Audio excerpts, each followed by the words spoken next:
Hello everyone, आज हामी कुरा गर्न गइरहेको छौँ रिलायन्स स्पिनिङ मिल्सको आइपिओको बारेमा।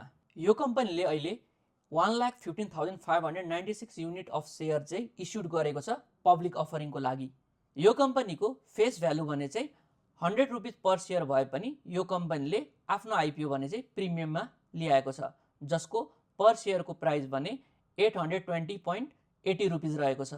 अहिलेको टाइममा हेर्ने हो भने चाहिँ रिलायन्स स्पिनिङ मिल भने चाहिँ एकदमै हटेस्ट टपिक भएको छ नेपाल स्टक मार्केटमा। त्यही भएर आज हामी डिटेल्समा कुरा गर्नेछौँ रिलायन्स स्पिनिङ मिल्सको बारेमा। सुरुमा हामी बुझ्नेछौँ रिलायन्स स्पिनिङ मिल्स भनेको के हो, यसले कसरी काम गर्छ, यसले कसरी पैसा कमाउँछ, कुन कुन फ्याक्टरले यो कम्पनीलाई एफेक्ट गर्छ र त्यस पछाडि हामी यसको फाइनेन्सियल हेल्थ हेरेर एट द एन्डमा कन्क्लुजनमा पुग्नेछौँ कि यसको आइपिओ भर्नु वर्थ इट छ कि छैन भनेर। अब कुरा गरौँ रिलायन्स स्पिनिङ मिल्स भनेको के हो। रिलायन्स स्पिनिङ मिल्स भनेको एउटा टेक्सटाइल म्यानुफ्याक्चरिङ कम्पनी हो, जसको कोर बिजनेस भनेको चाहिँ र कपासलाई चाहिँ धागोमा कन्भर्ट गर्ने हो, जुन चाहिँ मेन मेटेरियल्स हो त्यो धागोहरू, जसले चाहिँ क्लोथ, डिफ्रेन्ट फ्याब्रिक, डिफ्रेन्ट गार्मेन्टको प्रोडक्टहरू र डिफ्रेन्ट होम टेक्सटाइल आदि इत्यादिको लागि चाहिँ प्रयोग गर्न सकिन्छ। हामीले मेन कुरा के बुझ्नुपर्छ भन्दाखेरि चाहिँ रिलायन्स स्पिनिङ मिलले चाहिँ डाइरेक्टली कस्टमरको लागि कपडा बनाउँदैन, यसले चाहिँ र मेटेरियल्स मात्रै प्रोभाइड गर्छ, जसले चाहिँ first industrial stage of textile value चेनलाई चाहिँ अपरेट गर्न हेल्प गर्छ। अब कुरा गरौँ यो कम्पनीले चाहिँ कस्तो टाइपको प्रोडक्टहरू सेल गर्छ भनेर। यिनीहरूको मेन प्रोडक्ट भनेको चाहिँ कटन यान हो, कपासको धागो, ब्लेन्डेड यान र स्पिनिङ ग्रेड टेक्सटाइल इनपुट्सहरू चाहिँ यसले सेल गर्छ। त्यसले गर्दाखेरि यो चाहिँ B2C कम्पनी होइन है त, यो चाहिँ B2B business to business company हो, जसले गर्दाखेरि चाहिँ र कपासलाई ल्याएर धागो बनाएर चाहिँ डाइरेक्ट अरू बिजनेसहरूलाई चाहिँ सेल गर्छन्। अब कुरा गरौँ यो कम्पनीको बिजनेस कसरी वर्क गर्छ भनेर एकदम सिम्पल तरिकाले। फर्स्टमा भनेको यो कम्पनीले चाहिँ र कटन आयात गर्छन् हैन, डिफ्रेन्ट कन्ट्रिजहरूबाट, या त नेपालमै नेसनलमै भएको कटनहरू चाहिँ बाई गर्छन्, त्यसलाई धुन्छन्, आफ्नो मेसिनरीमा हालेर स्पिन गर्छन् र धागो चाहिँ उत्पादन गर्छन्, र त्यही धागो चाहिँ fabric manufacture, garment exporter, domestic textile इन्डस्ट्रीलाई बेच्छन्। यी कारणले गर्दाखेरि चाहिँ कम्पनीको रेभिन्यू चाहिँ हेभिली डिपेन्ड गर्छ कतिमा धागो बेचिन्छ, कति सस्तो कटन किन्न पाइन्छ, पावरको कस्ट कति छ, लाइक इलेक्ट्रिसिटी, फ्युल, जसले चाहिँ हेभी मेसिनहरू रन गर्छन्, र एक्सपोर्टको डिमान्ड कति छ, कतिको चाहिँ डिमान्ड भइरहेको छ धागोको, त्यसमा चाहिँ यसको हेभिली डिपेन्ड हुन्छ रेभिन्यू। अब कुरा गरौँ यो कम्पनीको कस्टमर भनेको चाहिँ को। यो कम्पनीको कस्टमर भनेको चाहिँ गार्मेन्ट म्यानुफ्याक्चर कम्पनीहरू, जुन चाहिँ गार्मेन्ट एक्सपोर्टरहरू, टेक्सटाइल म्यानुफ्याक्चर कम्पनीहरू, फ्याब्रिक मिल्सहरू, अनि इन्टरनेसनल बायरहरू जो डाइरेक्टली या इन्डाइरेक्टली टेक्सटाइल सप्लाई चेनमा इन्भल्भ छन्। यिनीहरू चाहिँ मेन कस्टमर हुन् यो कम्पनीको। त्यसैले गर्दा हामीले के बुझ्नुपर्छ भन्दाखेरि they are a part of the export driven textile ecosystem. अब कुरा गरौँ यो कम्पनीले कसरी प्रफिट कमाउँछ भनेर। यो कम्पनीले चाहिँ यदि धागोको प्राइस र कस्ट अफ कटन जुन चाहिँ किनिन्छ र मेटेरियल्स हो यो कम्पनीले धागो बनाउनको लागि, इलेक्ट्रिसिटी, लेबरको प्राइस, इन्ट्रेस्ट रेट र ओभरहेड्सको डिफ्रेन्स जहाँनेरि हुन्छ त्यसबाट चाहिँ यो कम्पनीले प्रफिट्स बनाउँछ। यदि धागोको प्राइस महँगो भयो, जुन चाहिँ महँगोमा बेच्न पाए, र कटनको प्राइस सस्तो भयो, इलेक्ट्रिसिटी सस्तो भयो, लेबर चार्जेस सस्तो भयो, इन्ट्रेस्ट रेट एकदम कम भयो, ओभरहेड्स कम आयो भने चाहिँ यो कम्पनीले धेरै प्रफिट बनाउँछ।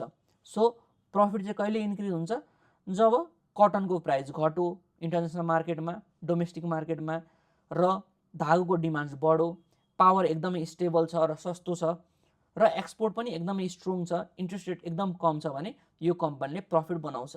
भने प्रफिट चाहिँ कतिखेर घट्छ भन्दाखेरि जब कटनको प्राइस एकदमै महँगो भयो, लोड सेडिङ भयो, इलेक्ट्रिसिटी एकदमै महँगो भयो, फ्युल्सहरू महँगो भयो, जसले गर्दाखेरि चाहिँ मेसिनहरू रन गर्नको लागि कस्टली पर्यो, भने एक्सपोर्टमा एकदम स्लो डाउन आयो, ट्यारिफ्स लाग्न थाल्यो देशमा, र इन्ट्रेस्ट रेट बढ्यो भने यो कम्पनीले प्रफिट चाहिँ एकदमै कम हुन्छ। त्यसैले गर्दाखेरि चाहिँ स्पिनिङ मिल्सहरू चाहिँ साइकलिक बिजनेस हो। साइकलिक बिजनेस भनेको चाहिँ कस्तो भन्दाखेरि एक टाइममा 10 करोडको प्रफिट देखिएला, अर्को टाइममा 70 करोडको प्रफिट देखिएला, फेरि अर्को क्वार्टरमा या अर्को इयरमा घटेर 5 करोडमा आउला, फेरि अर्को पालि 120 करोडमा जाला। त्यसैले गर्दाखेरि चाहिँ यो कम्पनीलाई चाहिँ हामी एकदमै फर्स्ट टाइम 10 करोड, त्यसपछि 15 करोड, 20 करोड, 30 करोड यस्तो टाइपको ग्रोथ चाहिँ देख्न सकिँदैन। यसको इकोनोमी नै एकदमै साइकलिक तरिकाको हुन्छ, त्यसैले गर्दाखेरि चाहिँ कहिले घाटा कहिले नाफा टाइपको देखिन्छ। त्यसैले यसलाई चाहिँ स्पिनिङ मिल्सहरूलाई चाहिँ हामी साइकलिक बिजनेस भनिन्छ। अब तपाईँहरूलाई म इम्पोर्टेन्ट रियालिटी भन्छु स्पिनिङ कम्पनीहरूको बारेमा। स्पिनिङ कम्पनीहरू चाहिँ एकदमै एसिस्ट हेभी हुन्छ, big machine, big factory, large main power, large area भएको कम्पनीहरू भनेर भनिन्छ। हाई रेभिन्यू हुन्छ, लो मार्जिन हुन्छ, हाइली सेन्सिटिभ हुन्छ। यदि ग्लोबल डिमान्डमा फ्लक्चुएसन आउने बित्तिकै प्रफिटमा फ्लक्चुएसन आउँछ। कटन र पावरको प्राइसमा चाहिँ एकदमै सेन्सिटिभ हुन्छ। कटनको प्राइस बढ्यो भने, पावर कस्ट बढ्यो भने यसको प्रफिट भने कम जान्छ र प्रफिट चाहिँ वर्षैभरि स्विङ भइरहेको हुन्छ, एउटा क्वार्टरमा जाने बढ्ने, अरू क्वार्टरमा घट्ने। किन भन्दाखेरि यो मेटेरियल्समा डिपेन्ड्स भएकोले गर्दाखेरि पनि त्यो हुन्छ। यदि तपाईँहरू नेप्सेमा इन्भेस्ट गर्दै हुनुहुन्छ र तपाईँहरूलाई बेस्ट प्लेटफर्मको खोजीमा हुनुहुन्छ जसमा चाहिँ तपाईँहरूले नेप्सेको टेक्निकल या फन्डामेन्टल एनालाइसिसहरू कम्प्लिटली फ्री अफ कस्टमा गर्न चाहनुहुन्छ भने चाहिँ तपाईँहरूले www.nepalitics.com मा गएर आफ्नो एकाउन्ट क्रिएट गरेर फ्रीमा एडभान्स एनालाइसिस फिचर्सहरू सबै फ्रीमा युज गर्न सक्नुहुन्छ लाइफ टाइमको लागि।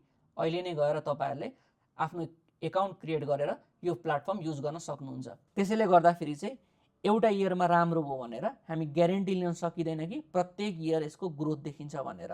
अब कुरा गरौँ फन्डामेन्टल एनालाइसिस यो कम्पनीको। फर्स्टमा कुरा गरौँ आइपिओ समरी। यसको यो कम्पनीको फेस भ्यालु भनेको 100 रुपिसमा रहेको छ, तर फाइनल आइपिओ को प्राइस भने 820.80 रुपिसमा लिस्ट भएको छ र यसको प्रिमियम भनेको चाहिँ हामीले 720.80 रुपिस तिर्नु परेको छ। पब्लिक इस्यु साइज भनेको चाहिँ 10% रहेको छ। 100%मा कम्पनीको 10% चाहिँ पब्लिकमा डिस्ट्रिब्युट गर्ने भइएको छ, आइपिओमा लाने भइएको छ। टोटल सेयर इस्यु भनेको 1,15,596 किता सेयर्स चाहिँ आइपिओमा जाने भएको छ र यसको आइपिओ कलेक्सन भनेको चाहिँ 94.90 करोड रहनेछ र पोस्ट आइपिओ मार्केट क्याप्स भनेको चाहिँ 949 करोड रहनेछ।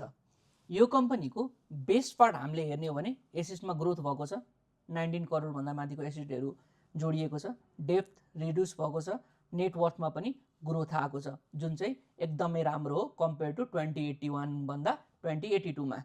र सबैभन्दा मेन फ्याक्टर भनेको चाहिँ यसको massive profit growth year to इयरले गर्दाखेरि। मैले अघि पनि भनिसकेको छु स्पिनिङ मिल्सहरूको बिजनेस भनेको चाहिँ तपाईँहरूको साइकलिक ट्रेन्डमा चल्छ, त्यसैले गर्दाखेरि यो ग्रोथहरूलाई देखेर हामीले छक्क चाहिँ पर्नु पर्दैन, यो रियलिस्टिक ग्रोथ नै हो।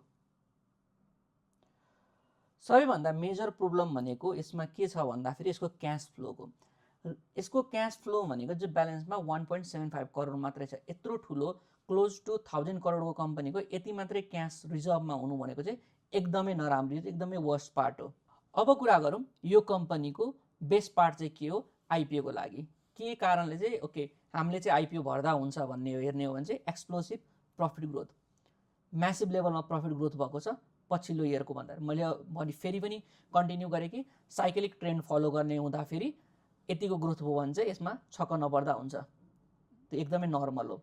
डेप्थ रिड्युस भइरहेको छ, अघि पनि माथि भने टेक्सटाइलको सेक्टरहरू रिभाइभल भइरहेको छ, टेक्सटाइल इन्डस्ट्रीहरू होइन एकदमै एक्सपोर्टको डिमान्डिङ छ, कटनको प्राइस स्टेबलाइज छ, इलेक्ट्रिसिटीको पावरको प्राइसहरू पनि एकदम कम गरिएको छ इन्डस्ट्रीहरूको लागि। त्यसैले गर्दाखेरि we don't have to worry. र पी रेसियो पनि 20 भन्दा मुनि छ, त्यसले गर्दाखेरि इट इज एक्सपेक्टेबल होइन। र यसको वर्स्ट पार्ट हेर्ने हो भने यो कम्पनीको कुन कुरा चाहिँ वर्स्ट छ भन्दाखेरि चाहिँ क्यास रिजर्भमा एकदमै कम छ। यो त एकदमै क्रुसियल हो होइन, यो एकदमै यो कम्पनीको फन्डामेन्टली विकन बनाउने पार्ट नै यही हो।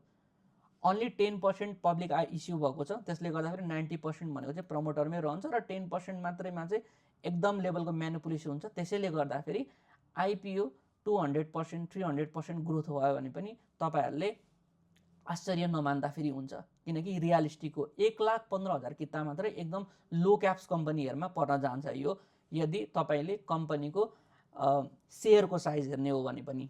त्यसले गर्दाखेरि म्यानिपुलेसन हुन्छ, यो अपरेटरले ड्राइभ गर्छन् यो स्टकलाई। र अर्को भनेको लो आरओई छ होइन, 6% को मात्रै आरओई छ, त्यसले गर्दाखेरि त्यसको छ। र अर्को भनेको चाहिँ सबै अर्को इम्पोर्टेन्ट कुरा भनेको टेक्सटाइल चाहिँ साइकलिक बिजनेस भएकोले गर्दाखेरि जुन यो ग्रोथ देखेको छ यो इयरमा त्यो नेक्स्ट इयरमा भने त्यो ग्रोथ नदेखिन सकिन्छ। कटनको प्राइस बढ्न सक्छ, एक्सपोर्ट स्लो हुन सक्छ, डिमान्डहरू कम हुन सक्छ, धेरैवटा इस्यु आउन सक्छ। त्यसले गर्दाखेरि यिनीहरू चाहिँ एकदमै मेजर कन्सर्नको विषय हो। अब मेन कुरा आयो आइपिओ भर्ने कि नभर्ने, भर्दा कसले भर्ने र कसले नभर्ने। यदि तपाईँहरूलाई लिस्टिङ गेन खान मन छ भने 100% आइपिओ गर्दाखेरि हुन्छ। किन भन्दाखेरि एकदमै लो क्याप्स छ हैन, नेपालको टप इन्भेस्टरहरूबाट ब्याक्ड भएको कम्पनी हो हैन, चान्चुने मान्छेहरूले ल्याएको कम्पनी पनि हैन, हेभी इन्भेस्टरहरू भएको कम्पनी हो। त्यसैले गर्दाखेरि चाहिँ यदि तपाईँलाई लिस्टिङ गेन खानुपर्ने छैन 100% स्योर यो आइपिओ भर्दाखेरि हुन्छ। यदि तपाईँहरू हाई भोलाटिलिटी खप्न सक्नुहुन्छ नि यो स्टक भर्दाखेरि हुन्छ। सर्ट टर्म ट्रेडिङको लागि हो भने लाइक आइपिओ आउँछ, आइपिओ आएपछि एउटा गेन खाएर बेच्छु भन्ने तपाईँहरूको ओपिनियन छ भने चाहिँ, तपाईँहरूको माइन्डसेट छ भने चाहिँ तपाईँले यो आइपिओ भर्दा हुन्छ। यदि तपाईँहरू युनिलिभर जस्तो कम्पनी हुन्छ भनेर एउटा सेफ कम्पाउन्डिङ खान्छु भन्ने टर्मले हो भने चाहिँ यो आइपिओ नभर्नु होला हैन। डिभिडेन्ड इन्कमहरूको एक्सपेक्टेसन नराख्नु होला। मेबी प्रमोटर खोल्नुभन्दा अगाडि राइट सेयरहरू आउने, किनकि प्रमोटर भएपछि 90% सेयर आउने बेलामा त्यतिखेर पम्प हुनसक्छ। तर अहिलेको लागि तपाईँहरूले डिभिडेन्डहरू खाने हो भने युनिलिभर हुन्छ भने त्यस्तो अपेक्षा राखेर चाहिँ यो आइपिओ नभर्नु होला। यदि तपाईँहरू अपरेटर ड्रिभन स्टकहरूमा जानुहुन्न भने चाहिँ तपाईँले यो आइपिओ नभर्दा हुन्छ। But if I have to give you suggestion go for it हैन। किन भन्दाखेरि लो क्याप्स छ, लो क्याप्स, त्यसले गर्दाखेरि यो प्राइस जान्छ नै माथि। नेपालमा अहिलेसम्म आइपिओको इमेज भनेको मेन्टेन नै भइरहेको छ, त्यसले गर्दा यसको पनि जान्छ नै। र अर्को चिज भनेको यसलाई चाहिँ ब्याक्ड भएको भनेको टप इन्भेस्टरहरूबाट ब्याक छ है, इन्भेस्टरहरूबाट ब्याक छ। त्यसले गर्दा यो स्टक बजारमा हल्ला चले जस्तो मुनि जान्छ भन्ने हुँदैन। एकदमै राम्रो कम्पनी छ। आई नो देयर इज एनइएसँग इलेक्ट्रिसिटीको इस्यु छ, बट त्यो बिजनेसमा भनेको नर्मलै हो। त्यसले गर्दाखेरि you can go with this stock. Thank you everyone.